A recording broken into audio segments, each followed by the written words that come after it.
Now let's talk about the entire process of DNA replication in a nutshell. Replication in prokaryotes or E. coli. Okay, so it goes under three, undergo three process: initiation, elongation, and termination. Okay, these three processes will going on while the DNA replicate in E. coli. तो इसमें जो initiation है, सबसे पहले इसमें क्या होता है, रेप्लिकेशन फॉर्क बनता है. तो रेप्लिकेशन फॉर्क बनने के बाद जो जो डबल स्टैंडर्ड डीएनए होता है उसको क्या होता है, वो रेप्लिकेशन फॉर्क बनता है. उसके बाद वहाँ पे हेलिकेज आके वो अलग कर देते हैं. अलग करने के बाद जो अनजिप करने के बाद इस पे आ जाते हैं प्राइमर. प्राइमर के बाद प्राइमर क्या होता है, स्टार्टिंग पॉइंट होता है जहाँ से 3' OH बनते हैं. तो आपको बताते हैं ये ई. coli का डीएनए है which is circular in nature. तो यहाँ पे इसका क्या है, ओरिजिन ऑफ रेप्लिकेशन. तो ओरिजिन ऑफ रेप्लिकेशन का क्या नाम था, ORIC. ओके, तो ओरिजिन ऑफ रेप्लिकेशन मतलब कहाँ से ये स्टार्ट हो जाएगा, जहाँ से रेप्लिकेशन स्टार्ट हो जाएगा और वहाँ पे रेप्लिकेशन फॉर्क बनेगा. रेप्लिकेशन फॉर्क कैसे बनेगा, जैसे 9' और 13' पे हमने बताया था. 9' पे जो डीएनए प्रोटीन बनते हैं उसमें क्या लाते हैं, 9' पे डीएनए प्रोटीन बाइंड होने के बाद स्ट्रेस क्रिएट करते हैं और इसके बाद फिर 13' क्या करते हैं, वहाँ पे मेल्टिंग होना शुरू हो जाते हैं. तो मेल्टिंग होने के बाद ये रेप्लिकेशन फॉर्क बनते हैं. रेप्लिकेशन फॉर्क बनने के बाद यहाँ पे ORIC. ठीक है, यहाँ पे फिर हेलिकेज यहाँ क्या हो जाते हैं, बाइंड हो जाते हैं. तो हेलिकेज क्या करते हैं, ये जो डबल स्टैंडर्ड डीएनए है ये ऐसे नहीं होता है, like it is like this.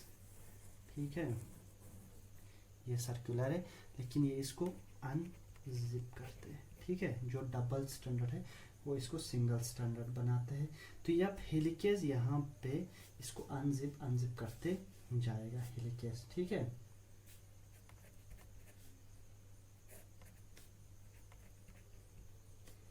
Helicase इसको अनजिप करते जाने के बाद क्या हो जाएगा, उसके बाद कुछ और एक प्रोटीन होते हैं SSB करके, वो single standard binding protein. Single standard binding protein होता है. वो यहाँ पे क्या करेगा, हेलिकेज की जब ये अनवाइंड करते जाएगा ये अटैच होते जाएगा ऐसे. ठीक है, यहाँ से हेलिकेज चला गया, ये यहाँ पे सिंगल स्टैंडर्ड बाइंडिंग प्रोटीन या SSB प्रोटीन्स भी कहते हैं. ठीक है, ये SSB प्रोटीन यहाँ पे बाइंड हो गया. तो SSB प्रोटीन क्या है, what is this SSB protein, जिस binds with the leading strand and lagging strand template से बनता है. ठीक है, leading plus lagging strand templates पे ये बाइंड हो जाते हैं. ये इसका मेन फंक्शन है. जब डीएनए अनवाइंड हो जाएगा, अनजिप हो जाएगा, तो फिर दोबारा ये वाइंड ना हो जाए, ये इसके ऊपर क्या हो जाते हैं, बाइंड हो जाते हैं, ताकि ये डीएनए फिर से क्वाइल ना हो, ये फिर से जो है डबल स्टैंडर्ड फिर से ना हो जाए. ठीक है, ये होता है टेट्रामर. टेट्रामर होता है टेट्रामरिक. और इसका जो बाइंडिंग होता है वो कोऑपरेटिव बाइंडिंग होता है. ठीक है, 4 के बाद फिर 4 ऐसे ऐसे बाइंडिंग हो जाते हैं. इसका जो बाइंडिंग है ये सीक्वेंस इंडिपेंडेंट बाइंडिंग होती है कि कोई सीक्वेंस वीक्वेंस नहीं दिखाते. लाइक दिस SSB प्रोटीन जो यूकैरियोट्स में क्या होता है, यूकैरियोट्स में और एक प्रोटीन होते हैं RPA करके है, रेप्लिकेटिव प्रोटीन A कहते हैं जिसको हम. ठीक है, तो हेलिकेज का डायरेक्शन, जो लीडिंग स्ट्रैंड का डायरेक्शन या रेप्लिकेशन फ्रॉक, इसको हम क्या कहते हैं, रेप्लिकेशन फ्रॉक, इन सब के डायरेक्शन क्या होते हैं, एक ही होते हैं. ठीक है, तो ये हो गया हमारा इनिशिएशन के बारे में. इनिशिएशन के बाद जब प्राइमर बनते हैं, प्राइमर बनने के बाद जो लेगिंग स्ट्रैंड होता है, हमने ये लीडिंग स्ट्रैंड तो ये चलते रहेगा. और जो लीडिंग स्ट्रैंड होता है उसमें क्या होता है, छोटे छोटे फ्रेगमेंट्स आते हैं प्राइमर के बाद, उसको हम कहते हैं ओकाज़ाकी फ्रेगमेंट्स। ठीक है, ये ओकाजाकी फ्रेगमेंट इसलिए कहते हैं क्योंकि ये आर ओकाजाकी ने डिस्कवर किया था। ठीक है, ये ऑलमोस्ट 8 to 11 सीक्वेंसेस होते हैं, मतलब छोटे छोटे शॉर्ट, और ये 1000 to 2000 न्यूक्लियोटाइड्स के होते हैं, 1000 to 2000 न्यूक्लियोटाइड्स के होते हैं ई कोलाई में। तो प्राइमर के बाद जो प्राइमर होता है, यहाँ पे प्राइमर आरएनए प्राइमर है हमारे पास। ठीक है, प्राइमर के आगे जो ओकाजाकी फ्रेगमेंट आके हम बाइंड होते जाएगा लेगिंग स्ट्रिंग में। ये बोथ प्रोकैरियोट्स और यूकैरियोट्स दोनों में प्रेजेंट होते हैं। तो ये जो आरएनए है ये है डीएनए, और ये क्या है आरएनए। इन दोनों को क्या होता है, ये होते हैं कोवेलेंट बॉन्ड, कोवेलेंटली बॉन्डेड। तो हम क्या कहते हैं ओकाजाकी फ्रेगमेंट को, इट्स कि ये आरएनए डीएनए दोनों का हाइब्रिड है, हाइब्रिड ऑफ डीएनए आरएनए। ठीक है, ओके। तो इसके बाद आते हैं प्राइमर रिमूवल। तो ये प्राइमर जो है रिमूव करना पड़ेगा भाई, रिमूव करने के बाद फिर गैप फिल हो जाएगा। Okay,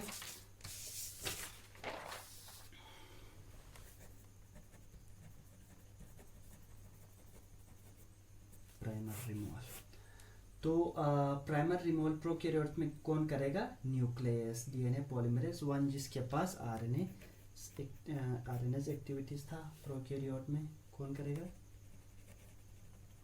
nucleus will remove the primer in prokaryotes. तो nuclease 5 days 3 days 3 days 5 days दोनों एक्सोन्यूक्लियस एक्टिविटी था किसके पास, डीएनए पॉलीमरेज फर्स्ट के पास। यह क्या करेगा, ये सारे प्राइमर को रिमूव करेगा, और प्राइमर रिमूव करने के बाद, प्राइमर रिमूव करने के बाद गैप फिलिंग भी करेगा। ठीक है, जो शॉर्ट सीक्वेंस, जो शॉर्ट गैप बनेगा जब प्राइमर यहाँ से रिमूव हो जाएगा, ये गैप को ये 3' को यूज़ करके इसके पास पॉलीमराइजेशन एक्टिविटी भी होता है, ये भी कर लेगा। पर अब बात आते हैं यूकैरियोट्स के। यूकैरियोट्स में दो मॉडल है, आरएनएस एच मॉडल कहते हैं एक को, और आरएनएस मॉडल भी कहते हैं। क्योंकि आरएनएस एच मॉडल इसलिए कहते हैं इसको, it break the phosphodiester bond on RNA primer and degrade all but not the love. ठीक है, तो हर एक जो है ये फॉर एग्जांपल ये हमारा स्ट्रिंग ये, ठीक है, इसने प्राइमर के सारे इसको ब्रेक किया, लेकिन जो लास्ट वाला ये जो है, जो हाइब्रिड है डीएनए और आरएनए का, डीएनए और आरएनए का हाइब्रिड है, ये ब्रेक नहीं करते, ये ब्रेक नहीं कर पाते हैं। इसलिए और एक एंजाइम आता है FEN1 करके, FEN1 एंजाइम, FEN1 इंडोन्यूक्लियस भी कहते हैं। ठीक है, FEN1 इंडोन्यूक्लियस जिसके पास इंडोन्यूक्लियस और एक्सोन्यूक्लियस एक्टिविटी दोनों होता है, इसके पास FEN1 के पास, ये हमेशा याद रखना आपके बहुत इंपॉर्टेंट है। इसका है नाम इंडोन्यूक्लियस है, लेकिन इसके पास इंडोन्यूक्लियस और एक्सोन्यूक्लियस एक्टिविटी दोनों है। ठीक है, both are present in it. तो FEN1 क्या करते हैं, जो इन सारों को तो क्या किया उन्होंने, इंडोन्यूक्लियस एक्टिविटी करके ब्रेक किया। जो ये हाइब्रिड है, ये हाइब्रिड को क्या करेगा, ये FEN1 इंडोन्यूक्लियस एक्टिविटी यूज करके, ये एक्सोन्यूक्लियस एक्टिविटी यूज करके इसको रिमूव करेगा टर्मिनल एंड पे। ठीक है, एंड और एक मॉडल है, सेकंड मॉडल है भाई flap model, FLAP flap model. Flap model में क्या करते हैं कि हेलिकेज जब बॉन्ड को ब्रेक कर देते हैं, ठीक है, डिस्प्लेस कर देते हैं, जैसे ये हो गया हमारा, और यहाँ पे बनते जा रहे हैं, तो जो यहाँ पे प्राइमर वाला था, ठीक है, फिर यहाँ पे ये बनेगा। ठीक है, तो ये जो प्राइमर वाला एंड है, ये हेलिकेज यहाँ पे इसको ब्रेक किया, लेकिन इसको हैंगिंग ऐसे ही रखा है, इसको एक एक करके ब्रेक नहीं करेगा। जो ये FEN1 है इंडोन्यूक्लियस एक्टिविटी, यूज़ करके, इंडो न्यूक्लियस एक्टिविटी यूज़ करके क्या करेगा, इस हाइब्रिड वाले बॉन्ड को सिर्फ ब्रेक करेगा। ठीक है, इसके बाद निक सील हो जाएगा। ठीक है, फिर निक सील होने के बाद यहाँ पे गैप फिलिंग हो जाएगा और निक सील हो जाएगा। इन दोनों में यही, इस मॉडल में there are only two difference, one is RNS-H model कहते हैं इसको, कहते हैं तो F1 और फ्लैप मॉडल में। तो F1 फ्लैप मॉडल में, RNS-H मॉडल में ये क्या करते हैं, F1 एंडो न्यूक्लियस एक्सो न्यूक्लियस यूज़ करके जो हाइब्रिड को ब्रेक करते हैं, और इसमें इंडो न्यूक्लियस को यूज़ करके हाइब्रिड को ब्रेक करते हैं। ओके, तो प्राइमर भी रिमूव हो गया। इसके बाद फिर ई कोलाई में जो जनरेशन टाइम है, सबसे पहले आपको एक चीज़ बताया था जो ई कोलाई में बहुत इम्पोर्टेंट है।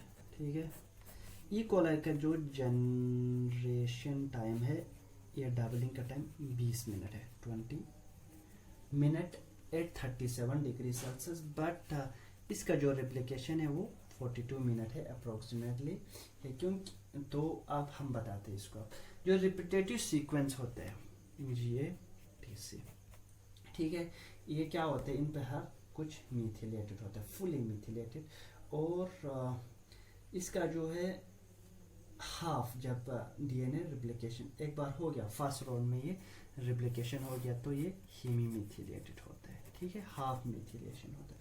तो जनरेशन टाइम 20 मिनट इसलिए लेते हैं कि ओनली 50% जो है रिप्लिकेशन कंप्लीट हुआ होता है 20 मिनट में। जब वो डबल होता है ना, तो 20 मिनट में ही रिप्लिकेशन ख़त्म हो जाता है, और टू डाटर जो बैक्टीरियल सेल है वो सिर्फ 50% ही रिप्लिकेशन हुआ होता है, 50% रिप्लिकेशन।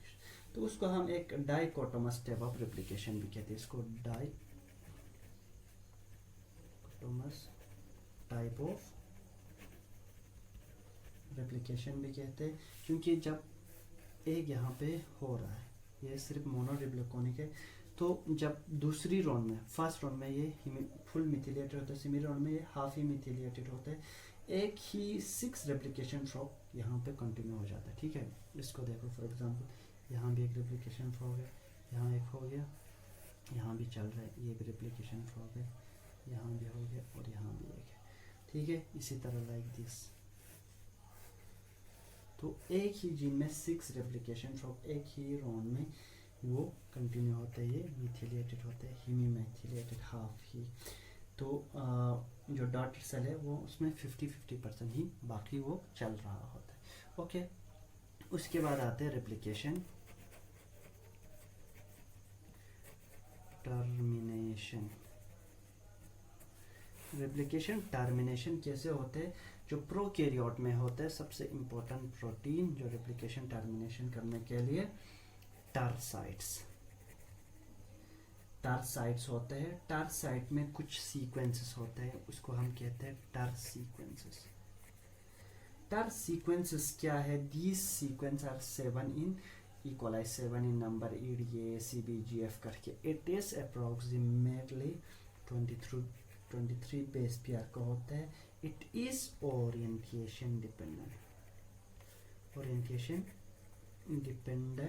और it is non-palindromic, and it is a repetitive sequences, and it recognized by, ये जो sequence होता है recognized by TAR protein। ठीक है, जो ये क्या करते हैं, ये सबसे पहले हेलिकेज मूवमेंट को स्टॉप करते हैं by TAS protein in the same orientation. तो रेप्लिकेशन ड्रॉप कोलैप्स हो जाते हैं, termination occur at the same position और नियर टू इट। तो TRAS प्रोटीन कंट्रोल करते हैं the orientation of TAR sequences. ठीक है, ये ऐसे होता है, देखो फॉर एग्जांपल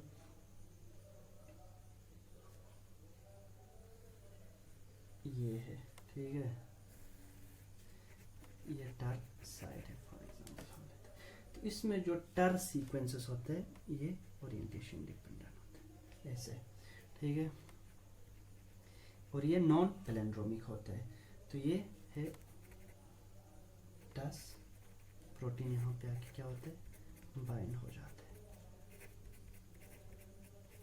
ठीक है, टस प्रोटीन बाइंड हो जाएगा तो क्या हो जाएगा, हेलिकेज मूवमेंट स्टॉप हो जाएगा। यहाँ से जो हेलिकेज इसको अनवाइंड करते जा रहा था ना डीएनए को, हेलिकेज इसका जो मूवमेंट हो जाएगा स्टॉप।